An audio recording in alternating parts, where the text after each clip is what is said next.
ঘটনা ঘটে 2010 সালের ফেব্রুয়ারি মাসে। ঘটনার দিন ড্রাইভার মহিউদ্দিনের ফোন আসে। একজন তাকে বলে ঢাকা মেডিকেল থেকে একটা লাশ যাবে কুষ্টিয়ার পাংশা উপজেলার বাবুপাড়া ইউনিয়নের একটা গ্রামে। ড্রাইভার চলে গেলেন মেডিকেলের ভিতরে। তারপর লাশের আত্মীয় স্বজনের সাথে ভাড়া মিটিয়ে দাঁড়িয়ে থাকলো লাশের অপেক্ষাতে। মেডিকেল থেকে ছাড়পত্র দিয়ে গাড়িতে লাশ তুলতে তুলতে রাত বেজে গেল 10টা। ড্রাইভার বলে লাশের সাথে কেউ যাবে না। উত্তরে লাশের আত্মীয় বলে লাশের সাথে কেউ যাবে না। আসলে তারা দূর সম্পর্কের আত্মীয় ছিল। ড্রাইভারের এত সাত পাঁচ না ভেবে লাশের বাড়ির নাম্বার নিয়ে গাড়িতে উঠে বসলো হেল্পারকে নিয়ে। কোনো সমস্যা ছাড়া বঙ্গবন্ধু সেতু পার করে যখন তারা সিরাজগঞ্জ বনপাড়া রাস্তাতে প্রবেশ করলো তখন থেকে সমস্যা শুরু। ড্রাইভার এগুলো আমলে নেন না, কারণ লাশের গাড়িতে হরহামেশা এমন হয়ে থাকে। রাস্তা প্রায় গাড়ি শূন্য, দু একটা ট্রাক আর নাইট কোচগুলো ছাড়া তেমন কোনো গাড়ি নেই।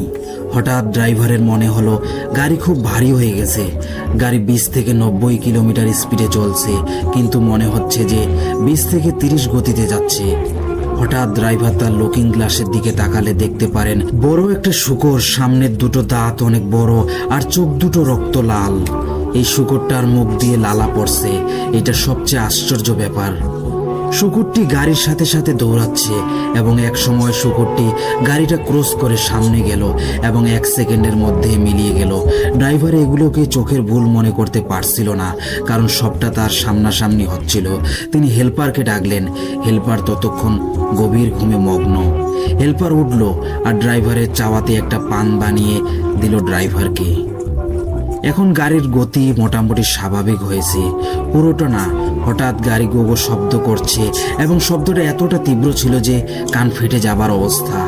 ড্রাইভার একটা সাইড করে গাড়িটা দাঁড় করালেন। হেল্পার নেমে মোটামুটি সব চেক করলেন, সব ঠিক ছিল। কিন্তু হেল্পার খেয়াল করলেন যে গাড়ি থেকে রক্ত টপ টপ করে রাস্তাতে পড়ছে।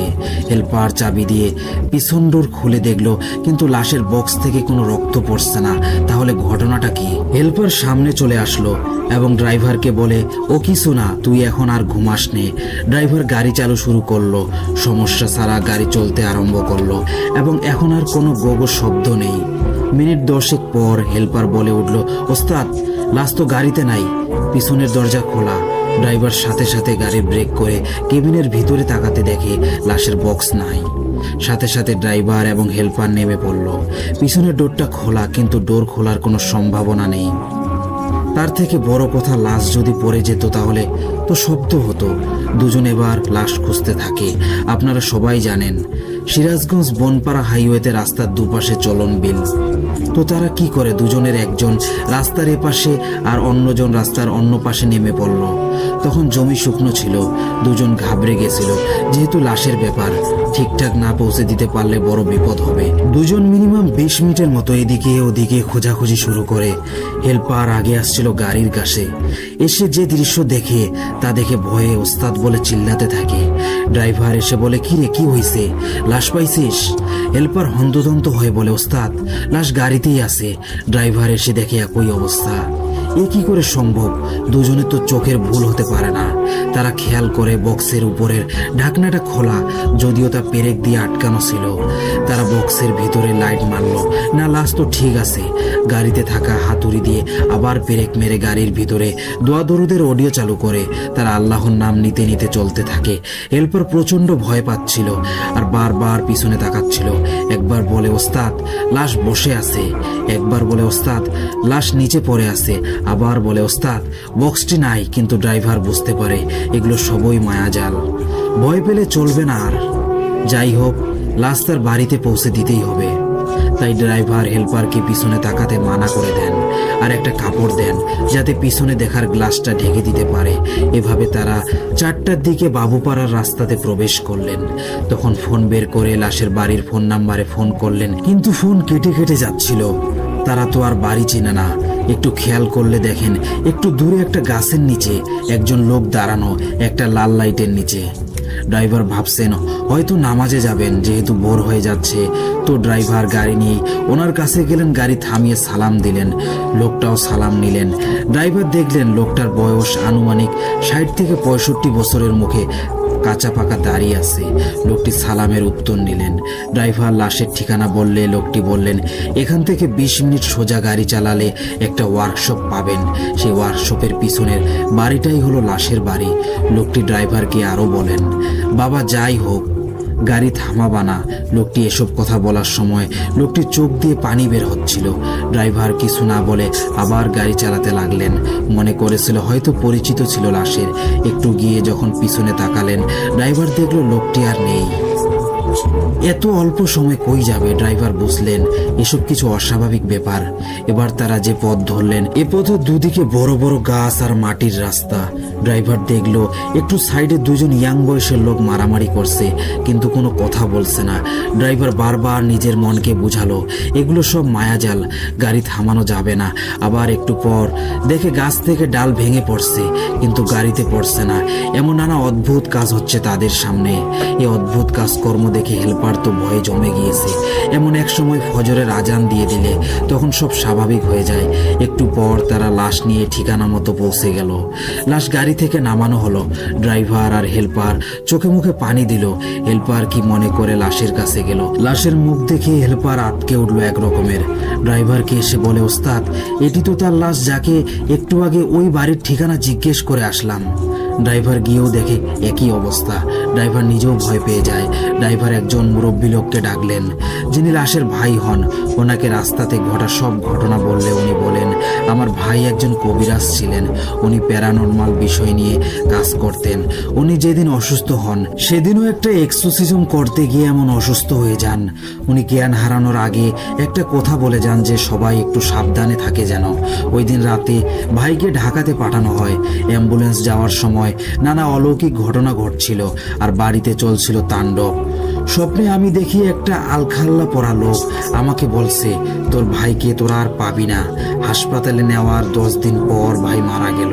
তাছাড়াও লাশ গোসল না করিয়ে গাড়িতে তোলা হয়েছিল, যার জন্য এমন সমস্যা হয়েছে।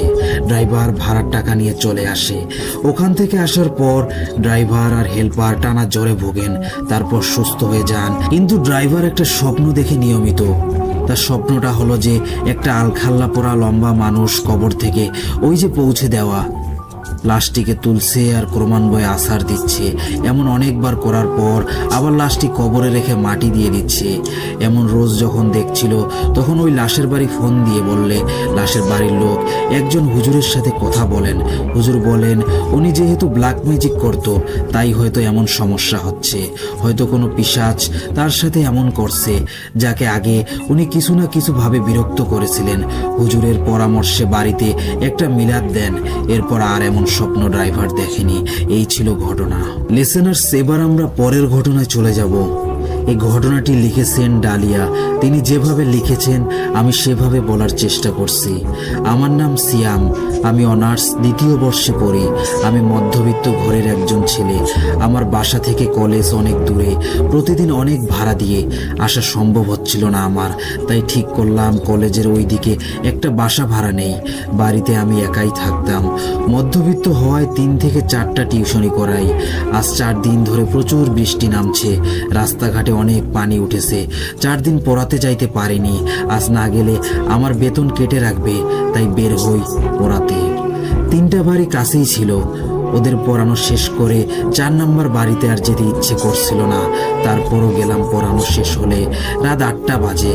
বাইরে দেখলাম বৃষ্টি তেমন নেই। এদিকে গাড়িও পাচ্ছিলাম না। তাই ভাবলাম আন্টি বলছিল ওনাদের বাসার পিছন দিয়েও নাকি শর্টকাট যাওয়া যায়। তাই আমি ওইখান দিয়ে যাচ্ছিলাম। রাস্তাটা কেমন অলিগলি ছিল। তারপর এক খোলা আকাশের নিচ দিয়ে আমি একা হেঁটে যাচ্ছি। বৃষ্টি পড়ছে বলে ফোনটা বের করিনি। চারপাশে অনেক অন্ধকার। হঠাৎ জোরে বৃষ্টি আসায় আমি কোন দিকে যাব ভেবে পাচ্ছিলাম না। দেখলাম সামনে একটা ছাউনি, আর ছাউনির নিচে শুধু কাঠ রাখা ছিল। আমি দৌড়ে সেখানে উঠে পড়ি। জোরে বৃষ্টিও শুরু হয়েছে। হঠাৎ বিদ্যুৎ চমকাতেই চারপাশ আলোয় ভরে যায়। আমি খেয়াল করি আমি কোনো শ্মশান ঘাটে দাঁড়িয়ে আছি। আমি তাড়াহুড়ো করে নামতে গিয়ে হোঁচট খেয়ে পড়ে যাই। ওঠার সময় মনে হলো কে যেন সামনে দাঁড়িয়েছিল। আমি উঠে দাঁড়িয়ে দৌড় দিতে যাব, ঠিক তখনই কেউ আমার হাত ধরে পেছনে তাকাতেই দেখি কোনো কালো অবয়ব, তার চোখগুলো আগুনের মতো জ্বলজ্বল করছে। এমনটা দেখে আমি জ্ঞান হারিয়ে ফেলার মতো অবস্থা আমার। আমি ঝাড়ি দিয়ে হাতটা সরিয়ে অনেক জোরে এক দৌড় দেই। সামনে একটা গাড়ি পাই, ওই গাড়িতে উঠে পড়ি। বাসায় যাওয়ার পর ভয়ে আমার অনেক জ্বর আসে। রাতে ঘুমাচ্ছিলাম, পায়ে কোনো গরম হাত পড়ায় আমার ঘুম ভেঙে উঠে। আমি দেখি সেই কালো অবয়বটা আমার দিকে এগিয়ে আসে। আমি দৌড়াতে দৌড়াতে দেখি আমি সেই শ্মশান ঘাটে চলে এসেছি। শ্মশান ঘাটে কাউকে পোড়ানো হচ্ছে, তার চারপাশ দিয়ে ঘেরা সেই কালো অবয়বগুলো। একটা কালো অবয়বটা আমার দিকে এগিয়ে আসে, হঠাৎ করে আমার হাতটা ধরে টানতে থাকে। আমি জোরে চিৎকার দেই আর ঘুম ভেঙে যায়।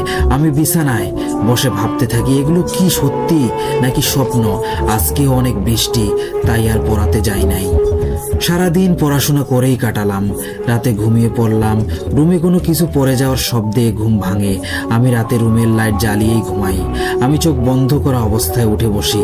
তাকিয়ে দেখি আমার বিছানার চারপাশে কালো অবয়বগুলো দাঁড়িয়ে আছে। হঠাৎ আমি শূন্য ভাসতে থাকি। অবয়বগুলো ভাসছে, ভয়ে আমার মুখ দিয়ে কোনো শব্দ বের হচ্ছে না।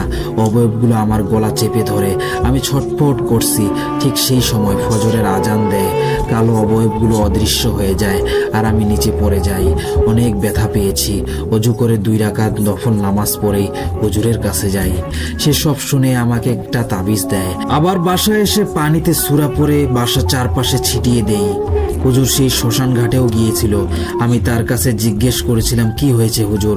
সে বলল, কিছু কথা রহস্যই থাক, আর তুমি ওই রাস্তা দিয়ে কখনো যেও না, তারপর সব ঠিক হয়ে যায়।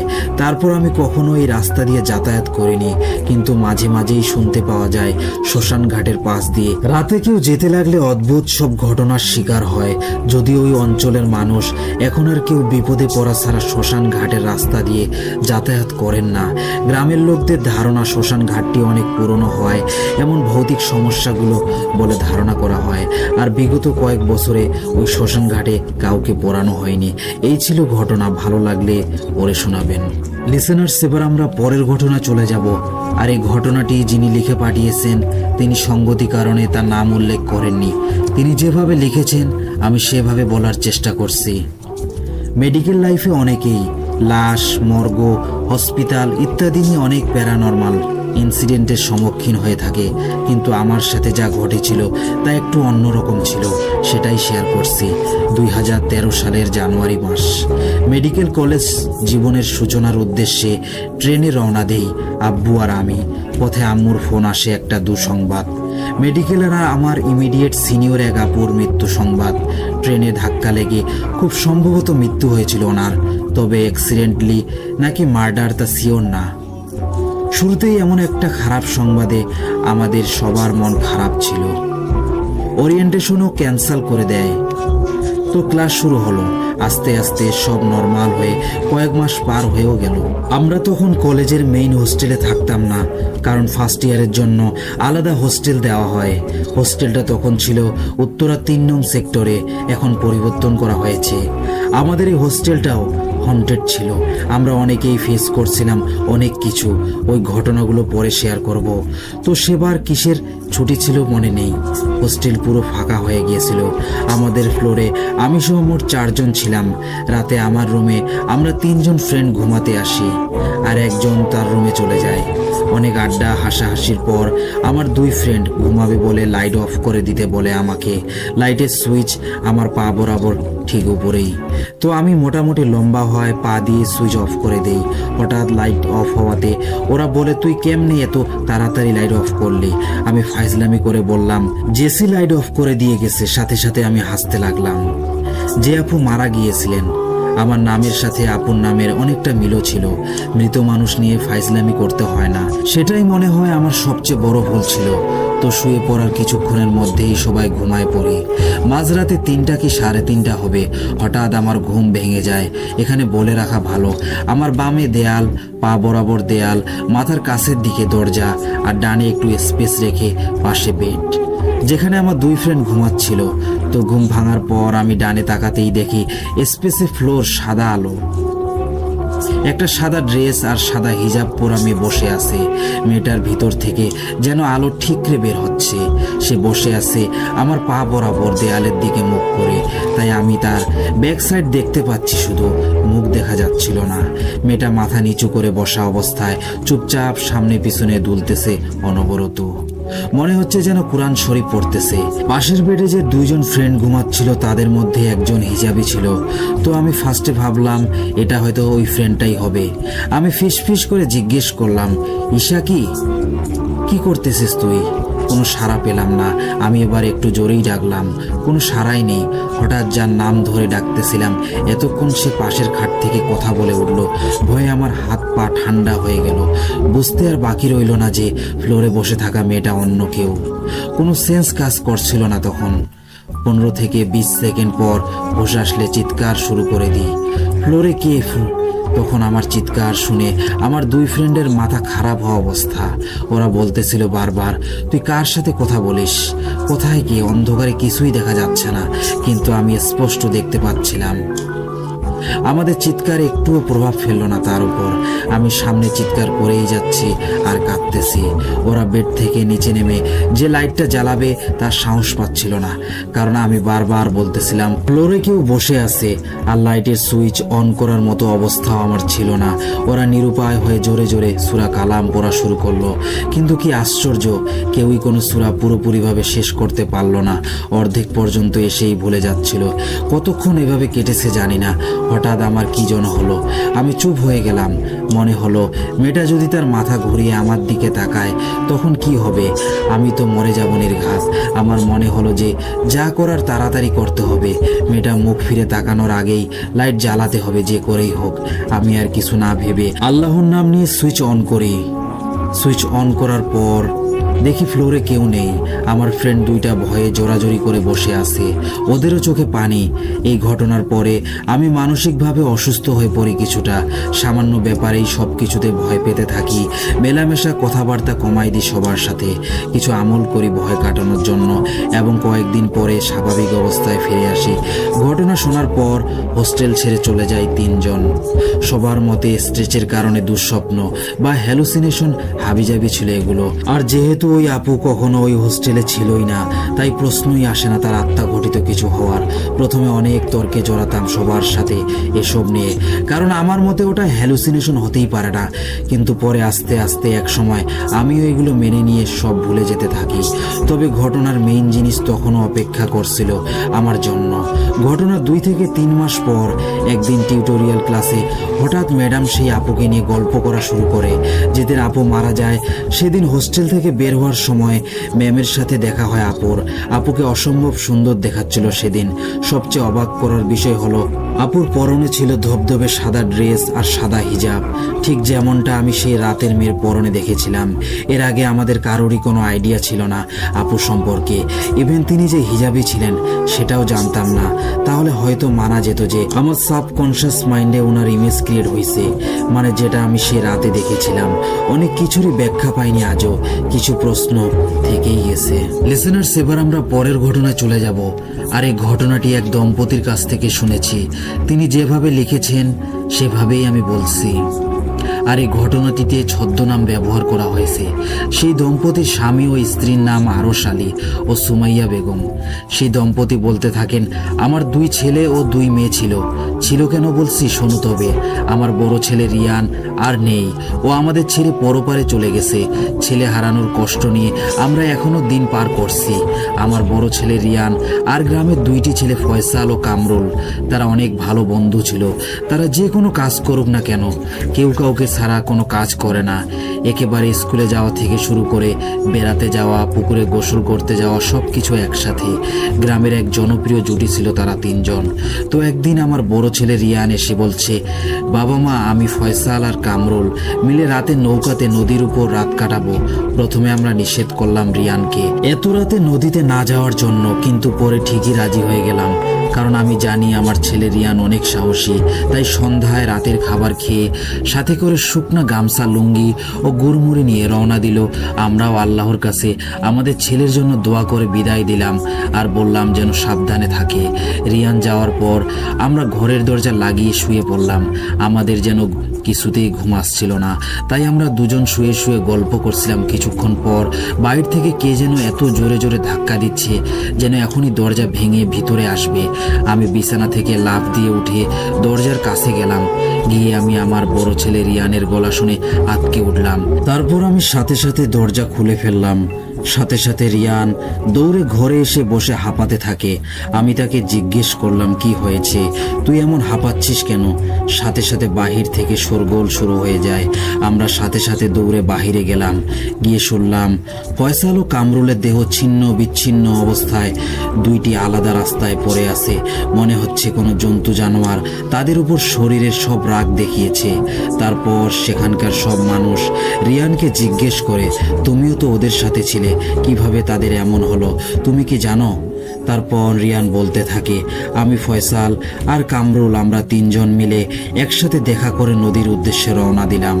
সাথে করে হারিকেন ও একটি টর্চ লাইট নিয়ে আমরা টর্চ জ্বালিয়ে গল্প করতে করতে আর গান গাইতে গাইতে যাচ্ছিলাম। অবশেষে আমরা নদীতে পৌঁছে গেলাম। তারপর আমরা তিনজন নদীর ঘাটে থাকা একটা নৌকায় উঠে পড়লাম। আমি আর কামরুল নৌকার দুই পাশ থেকে বৈঠা বইছিলাম, আর ফয়সাল নৌকার মাঝখানে বসেছিল। আমরা তিনজন হারিকেন জ্বালিয়ে টর্চ লাইট জ্বালিয়ে গল্প করতে করতে এগোচ্ছিলাম। মাঝে মাঝে শিয়ালের ডাক আসছিল চারপাশ থেকে। তারপর বেশ অনেক দূর যেতেই শুনলাম আমাদের চারপাশে অনেক শিয়াল দৌড়াদৌড়ি আর ডাকাডাকি করছিল। সাথে সাথে আমার হাতে থাকা টর্চ লাইটটা দপ করে নিভে যায়। আমরা সবাই একটু ভয় পেয়ে যাই বিষয়টা দেখে। তারপর আমি অনেক চেষ্টা করলাম লাইটটা জ্বালানোর, কিন্তু কোনোভাবেই জ্বালাতে পারলাম না। কিছুক্ষণ পর আমরা হারিকেনের আবছা আলোয় দেখলাম আমাদের চারপাশে অসংখ্য শিয়াল, যাদের চোখ রাতের অন্ধকারে জ্বলজ্বল করছিল। আমরা তিনজন এই দৃশ্য দেখে ভয়ে এক আত্মচিৎকার দিয়ে উঠি। তারপর আস্তে আস্তে সেই শিয়ালগুলো আমাদের কাছে নদীর দুই পাশ থেকে আসতে শুরু করে। আমি সাথে সাথে কামরুলকে বলি, কামরুল তাড়াতাড়ি বইটা চালা, না হলে আমরা আজ রাতে তাদের খাবার হয়ে যাব। তারপর আমি আর কামরুল প্রাণপণে বইটা বইতে লাগলাম, আর ফয়সাল নৌকার মধ্যে বসে জোরে দরুদ ও আজান দিতে থাকে। এভাবে কয়েক মিনিট চলতে চলতে আমি হাঁপিয়ে উঠি, কিন্তু থেমে থাকলে চলবে না ভেবে যত কষ্টই হোক না কেন। তারপর সেই জল করা চোখ বিশিষ্ট শিয়ালগুলো আমাদের নৌকা থেকে একটু পিছিয়ে পড়ে। আমি বললাম, কামরুল ভাই, যত যাই হয়ে যাক তুই থামিস না, নৌকা চালাতে থাক, আর গ্রামের কাছে চলে আসলে যে যেই দিক দৌড়াতে পারিস দৌড় দিবি, কেউ কারোর জন্য অপেক্ষা করবি না।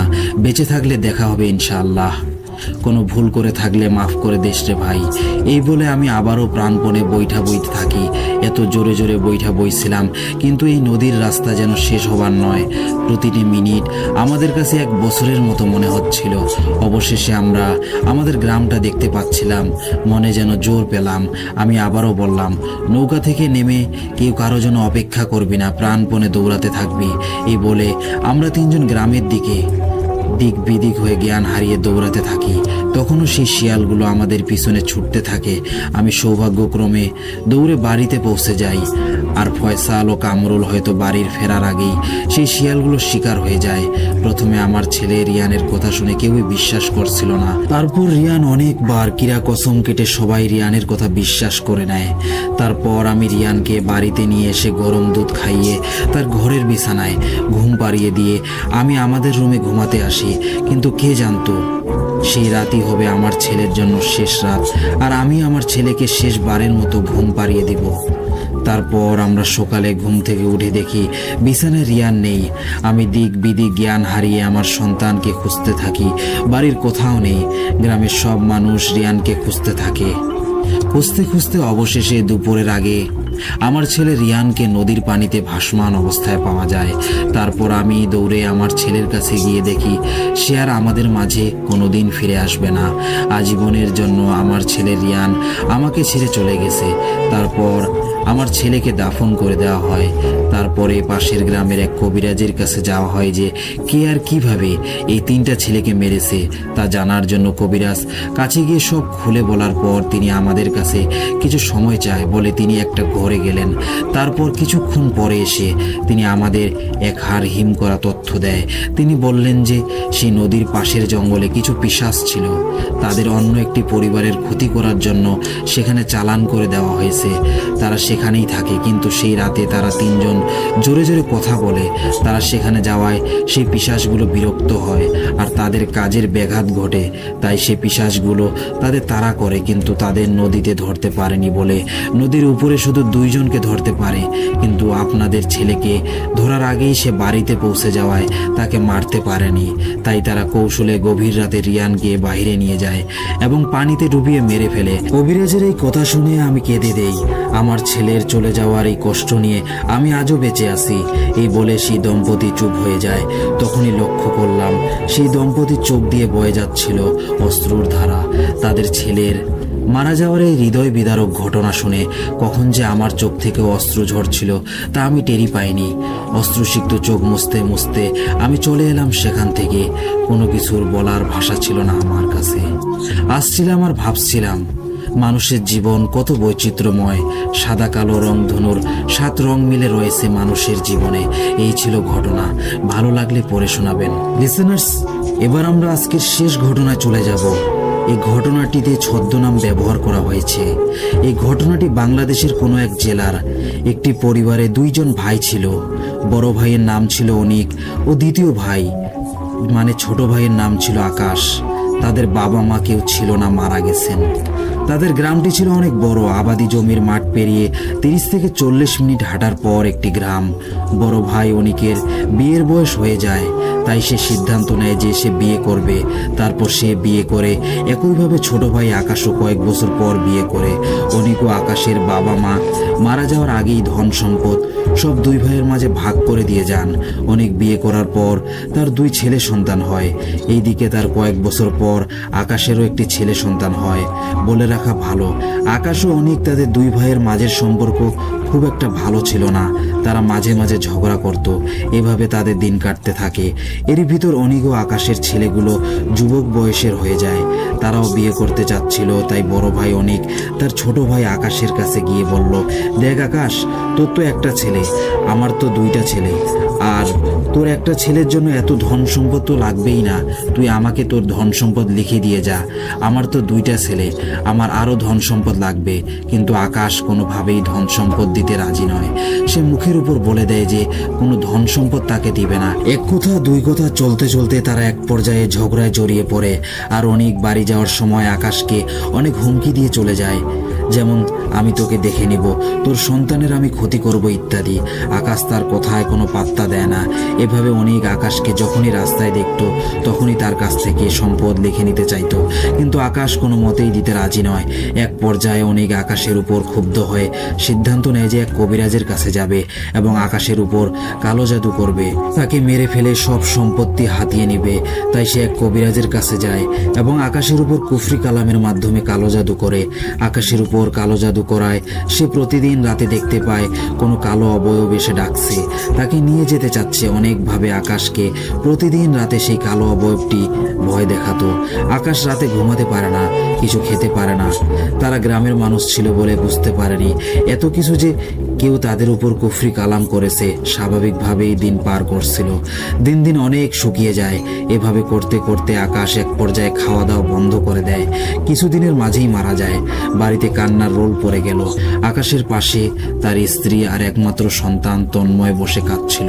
তারপর পাড়া প্রতিবেশী সবাই এসে ধর্মীয় অনুযায়ী আকাশের কাফন দাফন কার্য শেষ করে সবাই আকাশকে মাটি দিয়ে চলে যায়। তখন অনেক আসে আর আকাশের স্ত্রীকে বলে, দেখ, আজ তোর এই দিনটি দেখতে হতো না। যদি আমাকে ধন সম্পত্তি লিখে দিতিস তাহলে আজ তোর স্বামী বেঁচে থাকতো। বলে সে হাসতে হাসতে সেখান থেকে চলে যায়। অনিকের এই কথা শুনে আকাশের স্ত্রী বুঝতে পারে যে অনিক তার স্বামীর উপর কুফরি কালাম করেছে। আকাশের স্ত্রী ও তার ছেলে শোকে কাতর হয়ে দিন পার করছিল। তারপর একদিন আবার অনিক এসে তার বউয়ের উপর হুমকি দিতে থাকে যে সে যদি তার সম্পদ লিখে না দেয় তাহলে তার একমাত্র ছেলে তন্ময়কে আকাশের মতো মেরে ফেলবে। কিন্তু তারপরে আকাশের স্ত্রী রাজি হয় না সম্পদ লিখে দিতে। অনিক অনেকবার বলতে বলতে এক পর্যায়ে যখন আকাশের স্ত্রী দিতে রাজি হচ্ছিল না তখন অনিক বলে যায় যে রাতের বেলা তন্ময়কে রাস্তায় একা পেলে তারা মেরে ফেলবে বলে সাবধান করে দিয়ে যায়। তারপর থেকে আকাশের স্ত্রী তার একমাত্র ছেলেকে সব সময় চোখে চোখে রাখতো, কোথাও একা যেতে দিত না। আর তার ছেলেকে বলে দেয় যে যেখানেই যাক না কেন সন্ধ্যার আগেই যেন বাড়িতে ফিরে আসে। তারপর একদিন তন্ময় কাজের জন্য বাজারে যায় এবং সেখানে সন্ধ্যা হয়ে যায়। তাই সে তার মায়ের কথা অনুযায়ী তাড়াতাড়ি তার বাড়ির রাস্তা ধরে হাঁটতে থাকে, যেন দ্রুত বাড়িতে পৌঁছাতে পারে। হাঁটতে হাঁটতে তন্ময় আবাদি জমি পার করে এসেছে। এখন বড় একটি বাঁশঝাড় আছে এবং তার পাশে একটি পুকুর আছে। সেটি পার করে কিছুক্ষণ হাঁটলেই তার বাড়ি পৌঁছে যাবে। তাই সে ভয়ে ভয়ে সামনে এগোতে থাকে। হঠাৎ তন্ময় দেখলো যে বাঁশঝাড়ের ভিতর থেকে অনেকের দুই ছেলে আর সাথে গ্রামের কয়েকটি ছেলে হাতে করে দা বটি আর বড় লাঠি নিয়ে তন্ময়ের দিকে তেড়ে আসছে। এদিকে রাত হয়ে গেল, তাও তন্ময় বাড়িতে ফিরছে না দেখে তন্ময়ের মা অনেক চিন্তিত হয়ে পড়েন। তিনি অনেকক্ষণ বাড়িতে বসে থাকে। এক পর্যায়ে অনিকের বাড়িতে যায়, গিয়ে বলে, ভাই, আমার ছেলে এখনো বাড়িতে ফিরেনি, তোমরা কি ওর সাথে কিছু করেছো? তোমরা ওকে ছেড়ে দাও, ওকে কিছু করো না, আমার ছেলে ছাড়া আমার আর কেউ নেই এই দুনিয়ায়। তোমরা ওকে আমার কাছে ফিরিয়ে দাও, দরকার হলে আমি সব সম্পদ লিখে দিব। তন্ময়ের মা এসব কথা বলতে থাকেন আর অঝরে কাঁদতে থাকেন। অনেকে এসব দেখে বলে যে, তোমার ছেলে কোথায় গেছে তা আমি কিভাবে বলবো, আমি এসব জানি না, তুমি চলে যাও আমার বাড়ি থেকে, বলে অনেক তন্ময়ের মাকে দূর দূর করে তাড়িয়ে দেয়। এদিকে তন্ময়ের চাচাতো ভাইয়েরা তন্ময়কে ধাওয়া করতে থাকে। তন্ময় এই দৃশ্য দেখে আবার উল্টা বাজারের দিকে দৌড় দেয় আর পিছন থেকে তার চাচাতো ভাইয়েরা বলছে, আজ তোর নিস্তার নেই, তোকে আজ আমরা মেরেই ফেলবো। তন্ময় দৌড়াতে দৌড়াতে এক পর্যায়ে থেমে যায় আর তখনই তার চাচাতো ভাইয়েরা পিছন থেকে তাকে ধরে ফেলে। তন্ময় তখন বলে, আমাকে মেরো না, আমি বাড়িতে গিয়ে তোমাদের নামে সব সম্পত্তি লিখে দিব, আমার প্রাণ ভিক্ষা দাও, দয়া করে আমাকে মেরো না। এভাবে তন্ময় অনেক আকুতি মিনতি করতে থাকে তাদের কাছে, কিন্তু তারা তন্ময়ের কোনো কথা না শুনেই তাদের হাতে থাকা দা দিয়ে এক চোটে তন্ময়ের গলা থেকে মাথাটা আলাদা করে দেয়। তন্ময়ের মাথাটি ছুটে গিয়ে ধানের খেতে গিয়ে পড়ে আর তার দেহটা লাফাচ্ছিল কষ্টে। তারা হঠাৎ করে এই কাজটি করে তাদের মনের অজান্তে। তারা সেখান থেকে দৌড়ে পালিয়ে তাদের বাড়িতে এসে হাঁপাতে থাকে। তাদের এমন হাঁপাতে দেখে অনেক জিজ্ঞেস করে, কি হয়েছে, তোরা এমন হাঁপাচ্ছিস কেন? তারা ভয়ে ভয়ে কম্পিত গলায় সব বলতে থাকে। অনেক এসব শুনে বলে, তন্ময় যখন লিখে দিতে রাজি হয়েছিল তখন তোরা ওকে মারলি কেন? বাসায় ধরে নিয়ে আসলি না কেন? তারা জবাবে বলে, আমরা না বুঝেই মেরে ফেলেছি হঠাৎ করে। তাদের এই কথা শুনে অনেক একটু ভয় পায়। ওইদিকে গভীর রাতে তন্ময়ের মা তন্ময়ের আশায় বসে থাকে। যখন দেখছে তন্ময় আসছে না তখন তিনি সেই গভীর রাতেই তন্ময়কে খুঁজতে যায়, কিন্তু অনেক খোঁজাখুঁজি করেও কোনো লাভ হলো না। তন্ময়ের মা হতাশ আর ভারাক্রান্ত মন নিয়ে বাড়িতে ফিরে এলো। তারপর পরদিন সকালে যে ধানের জমিতে তন্ময়ের মাথাটা ছুটে গিয়েছিল, ওই জমির মালিক তার জমিতে যায় দেখার জন্য যে আসলে তার ধানের কি অবস্থা। তিনি যেই না সেই জমির আইলে উঠেছে খেতে ঢোকার জন্য, অমনি তিনি সেখানে আটকে ওঠে আর এক পাও নড়তে পারে না। তিনি দেখেন যে তার জমির সারা আইল রক্তে রঞ্জিত হয়ে আছে আর তার একটু সামনে পড়ে আছে তন্ময়ের নিথর দেহ। তিনি এই দৃশ্য দেখে এক আত্মচিৎকার দিয়ে সেখান থেকে দৌড়ে গ্রামের দিকে যান।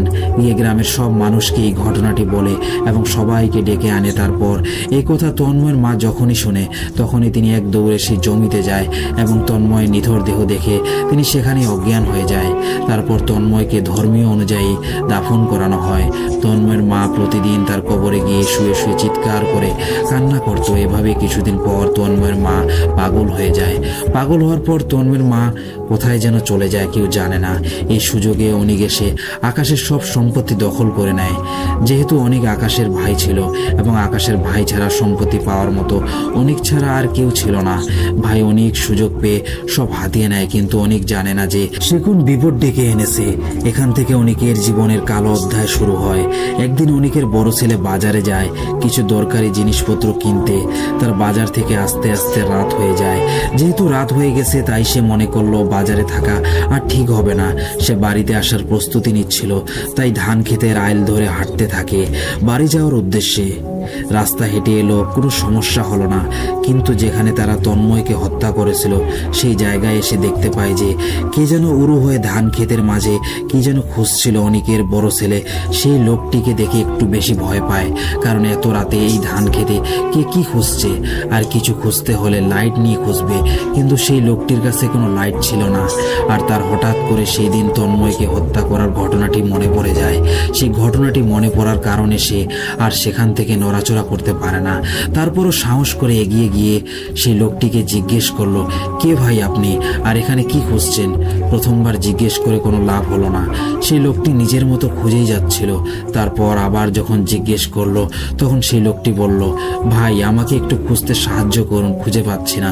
তারপর অনিকের বড় ছেলেটি বলল, ভাই আপনি অন্ধকারে কি খুঁজছেন? সেই লোকটি বলল, ভাই আমার মাথাটা এই ক্ষেতের মাঝে হারিয়ে গেছে, একটু খুঁজে দিবেন? তারপর অনিকের ছেলে ভালো করে তাকিয়ে দেখে এটা আর কেউ নয়, তন্ময়ের মাথা বিহীন দেহ। সে এক দৌড়ে বাজারের দিকে যায় আর পিছন থেকে তন্ময়ের অবয়বটি বলছে, ভাই আমার মাথাটা খুঁজে দিয়ে যান। ভাই দাঁড়ান।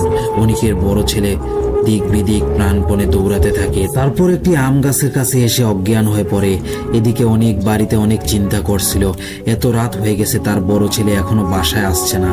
পরে যখন জ্ঞান ফিরে তখনও দেখে তন্ময়ের মাথাবিহীন দেহটা তার পাশে এসে বলছে, ভাই আমার মাথাটা দেন, আমার মাথাটা কেন কেটে দিলেন? এই দৃশ্য দেখে সে আবার অজ্ঞান হয়ে পড়ে। এবার যখন সে জ্ঞান ফিরে পায় তখন দেখে ভোরের আলো ফুটে গেছে। সে আর কোনো কিছু না ভেবে উঠে বাড়ির দিকে একটা দৌড় দেয়। এক দৌড়ে বাড়িতে পৌঁছে যায়। অনিক তার ছেলেকে বাড়িতে দেখে যেন একটা প্রাণ ফিরে পায়। সাথে সাথে অনিক তার ছেলেকে জিজ্ঞেস করে যে কাল রাতে কোথায় ছিলি। তারপর অনিকের বড় ছেলে সব খুলে বলে। অনিক প্রথমে খুব একটা পাত্তা দেয়নি বিষয়টাকে, বলে এটা তোমার মনের ভুল হবে, এটাকে ভুলে যাও। তারপর আরেক দিন অনিক বাজারে যায় কিছু সবজি কেনার জন্য। গ্রাম অঞ্চলের সাধারণ রাতে সবজির বাজার জমজমাট হয়, তাই অনিক ভাবলো বিকেলের দিকে বাজারে রওনা দিবে, যেন সে সন্ধ্যার আগেই বাড়িতে আসতে পারে। তো অনিক তার পরিকল্পনা অনুযায়ী বিকেলে বাজারে যাওয়ার উদ্দেশ্যে রওনা দেয় এবং বাজারে গিয়ে সবজিও কিনে ফেলে। কিন্তু তার বাজার করতে করতে অনেক রাত হয়ে যায়, তাই সে আর দেরি করে না, ধান ক্ষেতের আইল ধরে হাঁটতে থাকে। কিন্তু দুঃখের বিষয় অনিক তার টর্চ লাইটটি তার সাথে নিয়ে আসতে ভুলে গেছে। যেহেতু ভুলেই গেছে তাই আর ভেবে কাজ কি। অনিক আইল ধরে হাঁটতে থাকে। সারা রাস্তা হেঁটে এলো কিন্তু অনিকের কোনো সমস্যা হয়নি। কিন্তু যখনই সে প্রায় ধান ক্ষেত থেকে বের হয়ে গ্রামের রাস্তা দিকে পা রাখবে অমনি দেখে সে রাস্তার পাশে কে যেন অভুর হয়ে কিছু খুঁজছে। দৃশ্য দেখা মাত্রই অনিক আঁতকে ওঠে আর বিশাল বড় ধাক্কা খায়। সাথে সাথে অনিকের তার বড় ছেলের সাথে ঘটে যাওয়া ঘটনার কথা মনে পড়ে যায়। এতক্ষণ তার এই কথাটি মনে ছিল না। অনিক সেই লোকটিকে কোনো কিছু জিজ্ঞেস করেনি, কারণ সে জানে এখন তার সাথে কি ঘটতে চলেছে। অনিক কোনো কথা না বলে পাশ কাটিয়ে পালিয়ে গ্রামের দিকে যেতে চাচ্ছিল। অমনি সেই লোকটি অনিকের রাস্তা আটকে তাকে বলছে, চাচা আমার মাথাটা এই ক্ষেতের মাঝে হারিয়ে গেছে, আমাকে একটু খুঁজে দিবেন? সেদিন আপনার বড় ছেলেকে বললাম, সে তো পালিয়ে গেল, আপনি একটু আমাকে খুঁজে দিবেন? অনিক সেই লোকটিকে দেখে তার গায়ের সব লোম দাঁড়িয়ে যায়, কারণ সেটি ছিল তন্ময়ের মাথাবিহীন অবয়ব। অনেক এক পা নড়তে পারছিল না, মুখ দিয়ে কোনো কথা বের হচ্ছিল না। অনেক কষ্ট করে আবার বাজারের পথ ধরে দৌড়াতে লাগলো। আর পিছন থেকে তন্ময়ের অবয়বটি বলছে, দাঁড়ান চাচা, আমাকে আমার মাথাটি খুঁজে দিয়ে যান, আমাকে আর মাথা ছাড়া ভালো লাগছে না, অনেক কষ্ট হচ্ছে, দাঁড়ান চাচা। অনেক দৌড়াতে দৌড়াতে এক পর্যায়ে মাটিতে হুমড়ি খেয়ে পড়ে যায়। তারপর দেখে তার পরিচিত একজন বাজারের ওই দিক থেকে আসছিল। লাইট হাতে অনেক সেই লোকটিকে দেখে দেহ যেন প্রাণ ফিরে পায়। সেই লোকটি তাকে জিজ্ঞেস করে, কিরে অনেক, তুই এত রাতে এখানে বসে আছিস কেন? তারপর অনেক বলল, ভাই সব রাস্তায় যেতে যেতে বলবো, এখন তুই দয়া করে আমাকে আমার বাড়িতে পৌঁছে দে। এ বলে অনেক আর সেই লোকটি গ্রামের রাস্তা ধরে হাঁটতে শুরু করে। এক পর্যায়ে অনেক বলল, আমি এমন এক ভয়ঙ্কর পরিস্থিতির মধ্যে পড়েছিলাম। তারা প্রায় গ্রামের রাস্তায় পা দিয়েছে। তখনই অনেক বলল যে আমি ঠিক এখানে সেই অবয়বটিকে দেখেছিলাম। সাথে সাথে অনেকের সাথে থাকা সেই লোকটি এক ভয়ঙ্কর স্বরে বলল, আচ্ছা আমাকে দেখো তো, অবয়বটি ঠিক আমার মতো ছিল নাকি? সেই লোকটির মুখে এমন কথা শুনে যেই না সেই লোকটির মুখের দিকে তাকিয়েছে অমনি অনেক আঁতকে ওঠে এবং সেখান থেকে গ্রামের দিকে এক দৌড় দেয়। সে দেখল অনেক এতক্ষণ ধরে যার সাথে কথা বলছে আর হেঁটে আসছিল সে আর কেউ না, অনেকের মাথাবিহীন অবয়বটি। অনেক এই দৃশ্য দেখে সেখানে এক আত্মচিৎকার দিয়ে দৌড়ে বাড়িতে আসেন এবং আল্লাহ বলে চিৎকার দিয়ে অজ্ঞান হয়ে পড়ে। তারপর বাড়ির সবাই তার চিৎকার শুনে তার কাছে ছুটে আসে এবং চোখে মুখে পানি ছিটিয়ে জ্ঞান ফেরান। তারপর অনেক সব ঘটনা খুলে বলে তার ছেলে এবং স্ত্রীকে। অনেকের বড় ছেলে বলে, দেখো বাবা, আমি আগেই বলেছি তন্ময়ের আত্মা ফিরে এসেছে, ওর আত্মা আমাদের মেরে ফেলতে এসেছে। এসব অনেক তার নিজের চোখের সামনে দেখার পর বিশ্বাস করে। এই দিনের পর থেকে অনেক বা তার পরিবারের কেউ রাতের বেলা বের হয় না, দিনের আলোতেই তাদের সব কাজ সম্পন্ন করত। এমনি একদিন অনেক সকাল হয়েছে, তারপরেও অনেকের বড় ছেলে ঘর থেকে বের হচ্ছে না। অনেকের স্ত্রী মনে করেছেন রাতে হয়তো ঘুম হয়নি, তাই এত সকাল পর্যন্ত ঘুমাচ্ছে। তারপর অনেকের স্ত্রী রান্না শেষ করে তার বড় ছেলের ঘরে যায় ঘুম থেকে জেগে দেওয়ার জন্য, কিন্তু অনেকের স্ত্রী রুমে গিয়ে এক আত্মচিৎকার দেয়। সবাই শুনে দৌড়ে অনেকের বড় ছেলের রুমে যায়। গিয়ে দেখে অনেকের স্ত্রী মাটিতে অজ্ঞান অবস্থায় পড়ে আছে। আর অনেক যেই না তার বড় ছেলের বেডের দিকে তাকিয়েছে, অমনি সে লাফ দিয়ে উঠে দেখে তার বড় ছেলের চোখ কপালের দিকে তাকিয়ে আছে। সারা শরীর এবং বিছানা কাঁথা রক্তে ভেসে গেছে, সেই সাথে শরীরে অসংখ্য আঁচড়ের দাগ। এই দৃশ্য দেখে অনেক কান্নায় ভেঙে পড়ে, সাথে সাথে তার স্ত্রীকে পানি ছিটিয়ে জ্ঞান ফেরায়। তারপর অনেকের বড় ছেলেকে ধর্মীয় অনুযায়ী দাফন করানো হয়। অনেকও তার স্ত্রী অনেক ভেঙে পড়ে তাদের বড় ছেলেকে হারিয়ে। তারপর অনেকের স্ত্রী অনেককে এক হুজুরের কাছে যাওয়ার জন্য পরামর্শ দেয়। পরদিন অনেক একটি হুজুরকে নিয়ে আসে তাদের বাড়িতে। তারপর অনেক হুজুরকে শুরু থেকে শেষ পর্যন্ত সবকিছু বলে, তন্ময়কে কে মেরে ফেলেছে থেকে শুরু করে সব বলে। তারপর হুজুর সব শুনে বলেন যে আপনারা তো অনেক বড় অপরাধ করেছেন, আপনাদের তো পুলিশে দেওয়া দরকার ছিল, আমি আপনাদের সাহায্য করতে পারবো না বলে হুজুর চলে যেতে চাচ্ছিল। তখন অনেক অনুরোধ করে অনেক হুজুরকে বলে, হুজুর আমাকে সাহায্য করুন, আমার অনেক বড় ভুল হয়ে গেছে, আমি এখন বুঝতে পারছি, সাহায্য করুন হুজুর। অনেক অনুরোধ করার পর হুজুর রাজি হয়। তারপর হুজুর একটি ছেলের উপর তন্ময়ের জিন হাজির করে। তারপর হুজুর সেই জিনটিকে জিজ্ঞেস করে যে সে কেন এসেছে এবং তাদের কেন ভয় দেখাচ্ছে। তখন জিনটি বলে, তারা আমাকে মেরে ফেলেছে, আমার বাবাকে মেরেছে, তারপর আমাদের সম্পত্তি দখল করেছে, আমি ওদের ছাড়ব না, আমি ওদের বংশ নির্বংশ করে তারপরেই যাব। হুজুর সেই জিনটির কাছে ক্ষমা চায় এবং অনেক রিকোয়েস্ট করে। তারপর জিনটি যেতে রাজি হয়, কিন্তু সেই জিনটি একটি শর্ত দেয়। জিনটি বলে, অনেক আমাদের যেসব সম্পত্তি দখল করেছে সেগুলো যেন সব গরিব মিসকিন মানুষের মাঝে দান করে এবং গরিব মানুষকে 3 বেলা খেতে দেয়। যদি সে এসব ঠিকমতো পালন করে তবেই আমি যাব, আর যদি কোনোটা অমান্য করে তাহলে আমি আবার ফিরে আসব, আর এবার তাদের নির্বংশ করে যাব। তারপর অনেক সব কিছুতে রাজি হয়ে যায়। অনেক সব ঠিকঠাকভাবে পালন করে এবং তার হাতিয়ে নেওয়া সব সম্পত্তি মাদ্রাসা মসজিদ সহ গরিব মানুষের মাঝে দান করে দেয়। এরপর থেকে আর কোনো ধরনের সমস্যা হয়নি। এই ছিল ঘটনা। লিসেনার্স, ঘটনাগুলো ভালো লেগে থাকলে লাইক কমেন্ট করে জানান, আর সাথে সাবস্ক্রাইব করতে ভুলবেন না।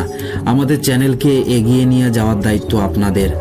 আপনাদের লাইক কমেন্টগুলো এবং সাবস্ক্রাইব আমাদের নতুন ঘটনা দিতে উৎসাহিত করে। সো প্রিয় লিসেনার্স, আপনাদের সাথে ঘটে যাওয়া ঘটনা পাঠাতে পারেন।